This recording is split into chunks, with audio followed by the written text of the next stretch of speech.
मसीह में आप लोगों की सलामती हो। खुदावंद आप लोगों के साथ हो और खुदावंद का फजल हमेशा आप पर ठहरा रहे। मैं खुदावंद में आज नहायत ममनून हूँ भाई एवेंजलिस्ट परवेज़ आलम साहब का और उनकी टीम का, CRN चैनल का, कि जिन्होंने आज मुझे मदहू किया ताकि हम खुदा के कलाम की बातों को एक दूसरे के साथ मिलकर सीख सकें। आज जो हमारा उन्वान है वो नेवर गिविंग अप, यानी हार ना मानना। मैं पास्टर इमरान सैमुअल आप लोगों के साथ हूं और आज हम इस बात पर फोकस करेंगे कि मौजूदा हालात में नफसा नफसी के इस दौर के अंदर मैं और आप एक मसीही होते हुए बहुत से चैलेंजेस का सामना करते हैं और इन चैलेंजेस में बाज़ दफ़ा कई ऐसे मसीही हमारे नौजवान बेटे और बेटियां, बुजुर्ग ऐसी राह पर जा निकलते हैं जो एक मसीही एक कौम को ज़ेब नहीं देती। सो खुदा का कलाम हमारे लिए क्या आज पैगाम लेकर आता है कि हमारी रूह को सुकून, इत्मीनान और तसल्ली हासिल हो। आए मेरे साथ आप निकालिए पहला सैमुअल और उसका 30 बाब और उसकी 4थी आयत में पढ़ूंगा और इसके साथ साथ इसकी और भी आयत हैं, वो हम साथ साथ उस पर बात करते चलेंगे। खुदा के पाक कलाम में लिखा है, तब दाऊद और उसके साथ के लोग चिल्ला चिल्ला कर रोने लगे, यहाँ तक कि उनमें रोने की ताकत न रही। ये पहला सैमुअल उसका 30वां बाब और उसकी 4थी आयत अभी मैंने आपके सामने पढ़ी है। और खुदा के पाक कलाम के पढ़े और सुने जाने पर कसरत की बरकत हो, आमीन। यहाँ एक खूबसूरत वाक़या मेरे और आपके कर्ज के लिए है, ढारस के लिए है, इत्मीनान के लिए है, तसल्ली के लिए है, सीखने के ताल्लुक से है कि सुकलाज की वादी, जिसे रोने की वादी भी कहा जाता है, यहाँ पर अमालेकियों ने हमला कर दिया। दाऊद और उसके सिपहसालार और उनकी फैमिलीज इस इलाका में है, लेकिन दाऊद और उसके सिपहसालार अभी यहाँ नहीं थे कि जिसके सबब से अमालेकियों ने फ़ायदा उठाया। वो आए।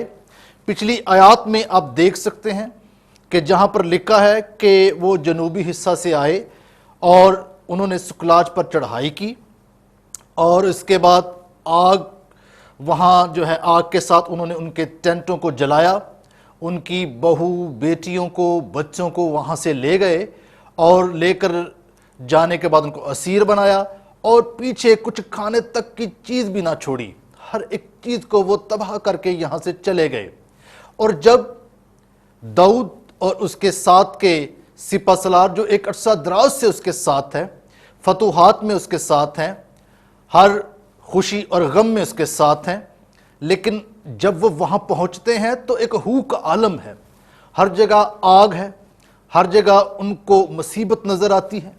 और सबसे बड़ी बात ये नज़र आती है कि वहाँ पर उनके बेटे, उनकी बेटियाँ, बीवियाँ और माल सबाब कुछ बाकी नहीं रहा। ये एक ऐसे हालात हैं कि जिनके ताल्लुक से मैं और आप फ़ौरन ये अंदाज़ा लगा सकते हैं कि जो अभी हमने आयत पढ़ी कि तब दाऊद और उसके साथ के लोग चिल्ला चिल्ला कर रोने लगे, यहाँ तक कि उनके रोने की ताकत ना रही। तो ये बात साबित करती है कि बहैसियत इंसान जब हमारे ऊपर कोई बड़ी मुसीबत का पहाड़ आ टूटता है तो यकीनन हम रोने लगते हैं, और जब मुसीबत बहुत बड़ी हो तो फिर हम चिल्ला चिल्ला कर रोते हैं। उसमें मौत भी हो सकती है, उसमें एक्सीडेंट भी हो सकता है, क्योंकि ये इसलिए इतना ज़्यादा रोए क्योंकि ये नहीं जानते थे कि जो उनकी बेटियां हैं, उनकी बीवियां और बच्चे हैं, वो जिंदा भी हैं कि नहीं। अब उन्होंने चिल्ला चिल्ला कर इंसानी फितरत को जाहिर किया और इसके बाद वो रोते रहे। और बमुताबिक कलाम मुकद्दस जब इन आयात का मुतालिया हम करते हैं तो फिर हमने ये देखा कि उनके पास रोने की ताकत भी बाकी ना रही। इसका मतलब ये है कि वो इस कदर रोए कि अब उनकी आंखों में आंसू नहीं, बल्कि अब वो सिसकियां और गला खुश्क हो चुका है और वो बिल्कुल बेसूद पड़े हैं। अब ان حالات کے اندر ان کو کیا کرنا چاہیے تھا، اسی بات کو ہم آج سیکھ رہے ہیں کہ ایسے مسیحی، ایسی بیٹیاں، ایسے بیٹے، ایسے بزرگ جو مسیحی ہیں، ایماندار بھی ہیں، بپتسمہ یافتہ بھی ہیں، لیکن جب مصیبت کے پہاڑ ان پر ٹوٹتے ہیں تو اس وقت وہ کیا ریاکشن کرتے ہیں۔ انہوں نے کیا کیا؟ اگلی آیات میں آپ پڑھ سکتے ہیں کہ لکھا ہے کہ داؤد بڑے شکنجہ میں تھا اور لوگ اس کو سنسار کرنے کو کہتے تھے۔ اب انہوں نے یہ پلان یہ بنایا کہ ہم داؤد کو ماریں گے اور داؤد کو سنسار کریں گے کہ اس کے سبب سے ایسا ہوا۔ یہ وہی لوگ تھے جو اس کے ساتھ اٹھتے تھے، بیٹھتے تھے، کھاتے پیتے تھے اور جنگ کرتے تھے اور فتح حاصل کرتے تھے اور خدا ان کے ساتھ تھا۔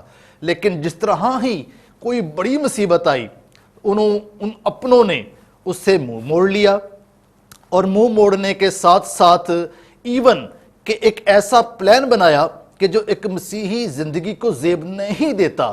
انہوں نے ایک مسیحی زندگی کو، خدا کے جلال کو فرگیو کر دیا اور ان باتوں کو بھول گئے کہ جو خدا داؤد کے ذریعہ سے ان کے ساتھ کرتا رہتا تھا، جس میں کرج، حوصلہ، محبت، اثار، قربانی اور بہت سی باتیں شامل ہو سکتی ہیں۔ اب داؤد اس شکنجہ میں کیا کرتا ہے؟ اب ایک ریاکشن تو ہمارے سامنے آ گیا، اور وہ عمالیکیوں کے حملہ اور اس جو انہوں نے کارروائی کی تھی اس کے بعد ان لوگوں کا تھا کہ جو اس کے ساتھی تھے۔ لیکن اب جو دوسرا ریاکشن ہمیں نظر آنا چاہیے وہ داؤد کا آنا چاہیے۔ اب داؤد بھی انسان ہے، نہ صرف جو واقعہ اور جو حالات ان کی زندگی میں پیدا ہوئے، ان سپہ سالاروں کی زندگی میں، بلکہ وہی حالات اور وہی باتیں داؤد کی زندگی کے اندر بھی پیرلل اور اسی ہی طرح سے مطابقت رکھتی ہوئی نظر آتی ہیں۔ لیکن داؤد نے جو کیا وہ اس کے بالکل برعکس اور میرے اور آپ کے لیے ایمان افروز ثابت ہوا۔ اور یہاں پر خدا کے کلام میں لکھا ہے کہ داؤد نے اپنے خدا میں اپنے آپ کو مضبوط کیا۔ یہ 6 آیت کا آخری حصہ ہے۔ داؤد کا جو ریاکشن ہے، داؤد کا جو سب سے پہلا ہمیں کام نظر آتا ہے، وہ بھی رویا، انسان ہے، وہ بھی پریشان ہوا، انسان ہے، اسے بھی دکھ ہوا، انسان ہے، لیکن اس نے ان حالات کے اندر ایک پریشانی ہوتی ہے چھوٹی، اور لیکن اس طرح کی پریشانی جو آپ کے خاندان پر بنائی ہے اور جان پر بنائی ہے، مال سبا پر بنائی ہے، یہ ایک بڑی پریشانی ہے، یہ ایک بڑا پہاڑ ان پر ٹوٹا ہے۔ لیکن داؤد نے ان کے برعکس جو ہے وہ ریاکشن دیا اور ویسی باتیں نہیں کی، ویسی سوچ نہیں رکھی، نہ ہی خدا سے گلہ کیا کہ اے خدا تو نے ہمارے سے کیا بیر لیا، اے خدا تو ہمیں جانتا تھا، تو ہم سے پیار کرتا تھا، پھر تو نے ایسا کیوں ہونے دیا۔ لیکن داؤد نے بڑا خوبصورت کام کیا، اور داؤد نے یہ کام کیا کہ اس نے اپنے دل کو، اپنی روح کو خداوند میں اطمینان بخشا، کیونکہ جو تسلی اور اطمینان اور سکون خداوند کے کلام سے اور اس کے نام سے ہمیں مل سکتا ہے، کوئی انسان ہمیں نہیں دے سکتا۔ سو یہ پہلا ریاکشن ایک مسیحی کی زندگی کے اندر ہونا چاہیے کہ جو داؤد اس وقت ہمیں ریئیکٹ کرتا ہوا اور سکھاتا ہوا نظر آتا ہے۔ اور پھر دوسرا کام اس نے کیا کیا کہ جب آپ اپنے آپ کو اس طرح کے حالات میں، اس طرح کے دکھ میں، اس طرح کی پریشانی کے اندر جب آپ آ جاتے ہیں، گھر جاتے ہیں، انسان ہیں، مسیحی ہیں، مختلف پرسیکیوشنز، مختلف پرابلمز اور مختلف قسم کی اعذار ثانیہ، مختلف قسم کی ٹیمپٹیشن یعنی آزمائشیں ہماری زندگی میں رہتی ہیں اور یہ ہماری زندگی کا حصہ ہیں۔ لیکن داؤد نے پھر جو دوسرا کام کیا وہ اس سے بھی خوبصورت تھا اور میرے اور آپ کی کرج کے لیے ہے۔ اگلی آیات میں ہم دیکھ سکتے ہیں کہ داؤد نے 8ویں آیت میں لکھا ہے، اور داؤد نے خداوند سے پوچھا کہ اگر میں اس فوج کا پیچھا کروں تو کیا میں ان کو جا لوں گا۔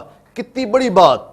پہلی بات کہ اس نے خداوند میں خود کو مضبوط کیا، किसी तरह से उसने अपने जहन को जो है वो मुनहरफ नहीं होने दिया, बल्कि खुदा की तरफ वो लौटा और उसने खुदावंद में तसल्ली पाई। और फिर उसके बाद इन हालात में होते हुए भी उसने खुदावंद ही से पूछा कि आए खुदावंद, अब तू बता कि क्या मैं उस फौज को जालूंगा। और फिर खुदावंद ने आगे से जवाब दिया और उसने उससे कहा कि पीछा कर, क्योंकि तू यकीनन उनको जालेगा और ज़रूर सब कुछ छुड़ा लाएगा। कितनी खूबसूरत बात, जिससे मैं और आप करेज हासिल कर सकते हैं, तसल्ली हासिल कर सकते हैं, इत्मीनान हासिल कर सकते हैं। और यकीन रखें कि यहाँ पर जो वर्ड यूज़ किया गया है कलाम मुक़द्दस में वो है ज़रूर। इसका मतलब है कि यहोवा पाक खुदा, हम सिर्फ गीतों ही की हद तक इस बात को महदूद ना रखें कि ये लड़ाई यहोवा पाक खुदा की है, मेरी लड़ाई, आपकी लड़ाई, हम सब की लड़ाई यहोवा पाक खुदा लड़ेगा। बल्कि यकीन रखें कि ज़रूर हमें वो मुश्किलों से निकालेगा और वो हमारे आगे आगे चलकर हमारी लड़ाई को लड़ेगा और हम उस मुसीबत, दुख और परेशानी में फतह याब होंगे। दाऊद की ज़िंदगी के अंदर ये कोई पहला वाक़या नहीं था। दाऊद और भी कई जगह पर हमें एग्जाम्पल्स नज़र आती हैं कि दाऊद खुदा से बात करता, उससे पूछता। मेरे साथ आप एक और हवाला देख सकते हैं, वो दूसरा सैमुएल और उसका 5वां बाब और उसकी 22वीं आयत से चंद एक आयत मैं आपके साथ पढ़ूंगा और फिर हम उसके ताल्लुक से बात करेंगे। और यहाँ पर लिखा है, और फलस्ती फिर चढ़ आए। पहले अमालेकियों का वाक़या था, अभी लिखा है और फलस्ती फिर चढ़ आए और रफ़ाइम की वादी में फैल गए। और जब दाऊद ने खुदावंद से पूछा तो उसने कहा कि तू चढ़ाई न कर, उनके पीछे से घूमकर तूत के दरख्तों के सामने से उन पर हमला कर। फिर दोबारा जब इस तरह की सिचुएशन आई, दोबारा जब लड़ाई का मौका आया, दोबारा जब दुश्मनों ने हमला किया, अब ये फर्क दुश्मन है, पहले अमालेकी थे, अब लिखा है कि फलस्ती चढ़ाए। और भी बहुत से दाऊद के दुश्मन थे, लेकिन ये एक एग्जाम्पल के तौर पर मैं आपसे बात कर रहा हूं कि देखें कि तरह ब तरह से लोग दाऊद पर चढ़ाई करते, लेकिन उसका फॉर्मेट एक ही होता और वो ये कि वो गिविंग अप ना करता, वो खुदा से मनहरफ ना होता, वो खुदा के आगे गिला जारी ना करता, बल्कि हमेशा वो खुदा से पूछता कि अगर ये वाक़या मेरी ज़िंदगी के अंदर हुआ है, ये दुख मेरी ज़िंदगी के अंदर आया है, ये परेशानी मेरी ज़िंदगी के अंदर आई है, तो फिर ऐ मेरे खुदावंद, ऐ मेरे खुदा, अब तू बता कि मैं क्या करूँगा। और हर दफ़ा खुदावंद का वही जवाब होता। अगली आयत में हम देख सकते हैं कि लिखा है कि उनके पीछे से घूमकर तूत के दरख्तों के सामने से तू उन पर हमला कर, और जब तूत के दरख्तों की फुंगियों में तुझे फौज के चलने की आवाज़ सुनाई दे तो चुस्त हो जाना, क्योंकि उस वक्त खुदावंद तेरे आगे आगे निकल चुका होगा और वो फलस्तियों के लश्कर को मारेगा। कितनी खूबसूरत बात। यही बात आज हम इस कलाम में से सीख रहे हैं कि हालात जैसे भी हों, आंधियाँ हों, तूफान हो, मुसीबतें हों, दुख हो, परेशानियाँ हों, फाइनेंशियल प्रॉब्लम्स हों, जॉब्स की प्रॉब्लम हो, औलाद नहीं है, लेकिन इन हालात के अंदर हमेशा अपने दर्द को खुदा के साथ बांट कर उसमें तसल्ली और इत्मीनान हासिल करें और खुदा से पूछते रहें, खुदा से बात करते रहें। जब हम एक मसीही की ज़िंदगी की देखते हैं, मैं बेशक एक खादम हूँ, अपनी भी एक मसीही की ज़िंदगी भी, एक कलीसिया और मसीही कौम की ज़िंदगी को भी देखते हैं, तो बहुत सी परसिक्यूशंस, बहुत से प्रॉब्लम्स, बहुत से डिग्रेड करने वाली बातें हमारी ज़िंदगी के अंदर हैं, जिसके सबब से अक्सर हम परेशान होते हैं और रोते हैं, दुखी महसूस करते हैं। लेकिन मैं और आप जो इस रूह ज़मीन पर एक मुसाफिर की मानद हैं, दर हकीकत हम खुदावंद की बादशाही के लिए बुलाए गए हैं, खुदावंद की हमद सताइश और परस्तिश के लिए बुलाए गए हैं। मसीही की ज़िंदगी में ईमान अफरोज़ ये बात है कि ये हमारी ज़िंदगी का हुस्न है। टेम्पटेशंस, परेशानियाँ, दुख और तकलीफ़ें, जब हम अमाल की किताब का मुतालिया करते हैं तो फिर हमने वहाँ पर देखा, आप मेरे साथ उस हवाले को पढ़ सकते हैं, वहाँ पर भी अमाल की किताब में भी जब शागिर्द तालीम देकर वापस लौट रहे थे। तो देखें कि आपस में बातें क्या करते हैं। मैं आपके ईमान की तसल्ली के लिए और उसको बढ़ाने के लिए इस आयत को आपके साथ शेयर करना चाहता हूँ। अमाल की किताब और उसका 14वां बाब और उसकी जो है वो 22वीं आयत है, और लिखा है कि और शिगिर्दों के दिलों को मजबूत करते और ये नसीहत देते थे कि ये ईमान पर कायम रहो, और कहते थे कि ज़रूर है कि हम बहुत मुसीबतें सहकर खुदा की बादशाही में दाखिल होंगे। ये खुशखबरी देकर आ रहे हैं, खुशखबरी का पैगाम देकर आ रहे हैं, और वो ये जानते हैं कि जो वो काम कर रहे हैं बहैसियत मसीही वो आसान नहीं है, और उस काम के सबब से वो सताए जाएंगे, उस काम के सबब से उनकी जिंदगियां तोड़ी जाएंगी। और यहां लिखा है कि वो दिलों को मजबूत करते और नसीहत देते थे और ईमान पर कायम रहने और एक दूसरे को तसल्ली देते कि ईमान पर कायम रहो, और फिर ये भी बात करते कि हम बहुत सी मुसीबतें सहकर खुदा की बादशाही में दाखिल होंगे। खुदावंद की बादशाही में दाखिल होने के लिए ईमान पर कायम रहना बहुत ज़रूरी है। और जब हम एक दूसरे की ज़िंदगी की तरफ गौर करते हैं, यहाँ हालात किस कदर कमज़ोर हो गए हैं।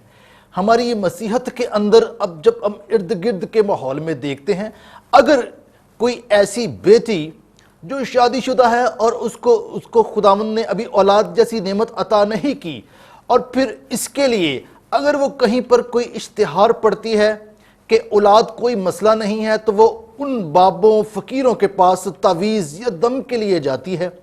और अगर मसीही नौजवान अपने जॉब को हासिल नहीं कर पाता, अच्छी एजुकेशन भी है, और फिर वो गलत राह की तरफ जा निकलता है जिसमें चोरी, डाका और ज़बरदस्ती हथियाए गए कुछ पैसे और कुछ भी हो सकता है।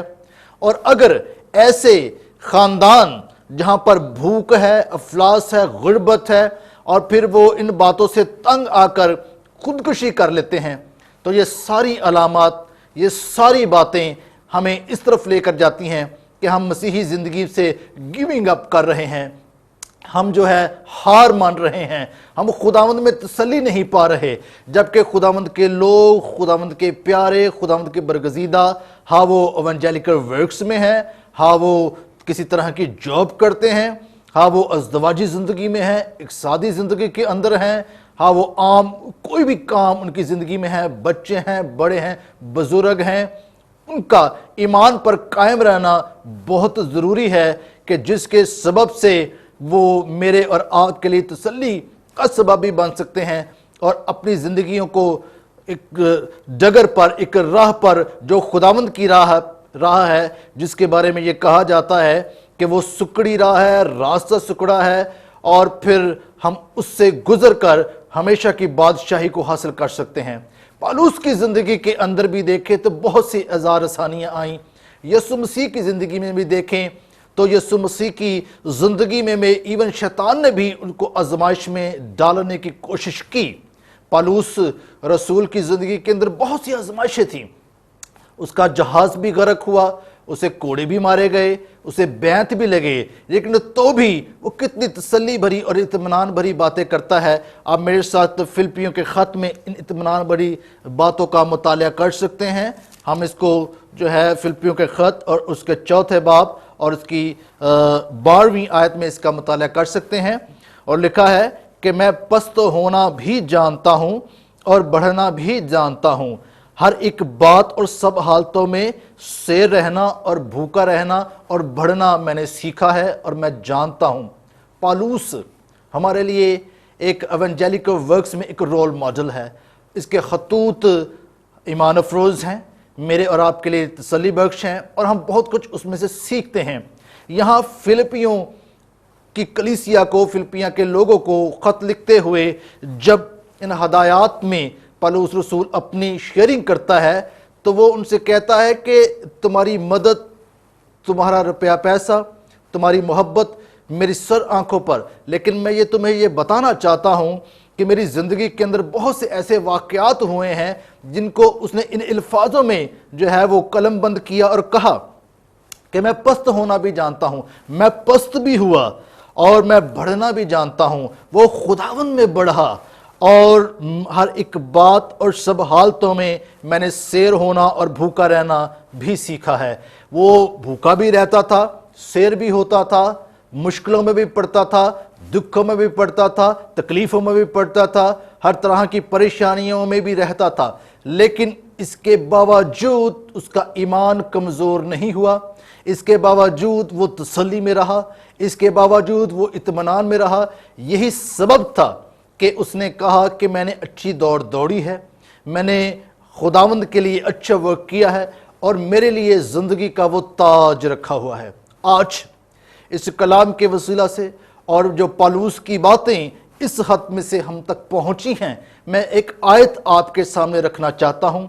लेकिन वो बेटियां, वो बुजुर्ग, वो भाई, वो बहनें जो गलत राह की तरफ चल निकलते हैं, जो दिल बर्दाश्ता हो जाते हैं, जो दुखों और तकलीफ़ों से खुदा के साथ गिला करते हैं और तरह तरह के ऐसे वर्क उनकी ज़िंदगी के अंदर आ जाते हैं जो एक मसीही को ज़ेब नहीं देते, उनके लिए एक तसल्ली है, उनके लिए एक इत्मीनान है। और वो ये है कि खुदा के कलाम के अंदर एक आयत पौलुस रसूल बोलता है और वो ये है फिलिपियों का ख़त उसका 4 बाब और उसकी 13वीं आयत, जो मुझे ताकत बख्शता है उसमें मैं सब कुछ कर सकता हूँ। आमीन। बेशक हम मसीही, खुदावंद पर ईमान रखने वाले, खुदावंद यीशु मसीह के साथ चलने वाले, यकीनन हम जब ईमान के साथ बढ़ेंगे और अपनी मुसीबत, दुख और परेशानी जितनी भी बड़ी क्यों ना हो उसमें गिव अप नहीं करेंगे, अपनी मसीही ज़िंदगी को तर्क नहीं करेंगे। जिस तरह मैंने पहले भी कहा कि जब हम खुदावंद की राहों से हटकर मनहरफ होकर कोई और काम करना शुरू कर देते हैं, कोई शॉर्टकट्स है, कोई तावीज़ें हैं, कोई बाबें हैं, किसी तरह के कुछ भी इस तरह के नेगेटिव वर्ड्स हैं जो मसीही को ज़ेबा नहीं देते, इट्स मीन है कि हमने मसीही ज़िंदगी को गिव अप कर दिया है। आज कलाम मुक़द्दस में से मेरे और आपके लिए तसल्ली है, मेरे और आपके लिए इत्मीनान है, ईमान अफरोज़ बात है, ईमान अफरोज़ आयत है। और वो लिखा है कि जो मुझे ताकत बख्शता है उसमें मैं सब कुछ कर सकता हूँ। यकीनन हम अपनी खुराक को भी हासिल कर सकते हैं, हम खुदावंद से औलाद भी ले सकते हैं, हम अपने रुके कामों को कर भी सकते हैं, हम अपनी मुसीबतों को भी दूर कर सकते हैं, हम अपने दुखों और परेशानियों को भी दूर कर सकते हैं, हम अपने हर उस मुश्किल और परेशानियों में तसल्ली और इत्मीनान भी हासिल कर सकते हैं।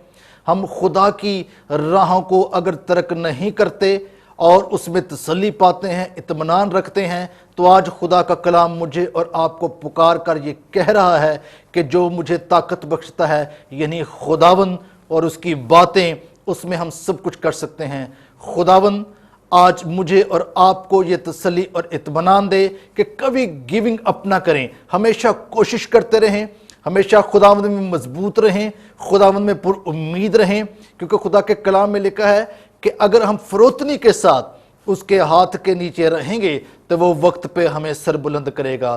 खुदावंद के पाक कलाम के पढ़े, सुने और सीखे जाने पर हम सबों के लिए बहुत बरकत हो, हम सबों के लिए बहुत ज़्यादा बरकत हो। आमीन। खुदा का शुक्र हो।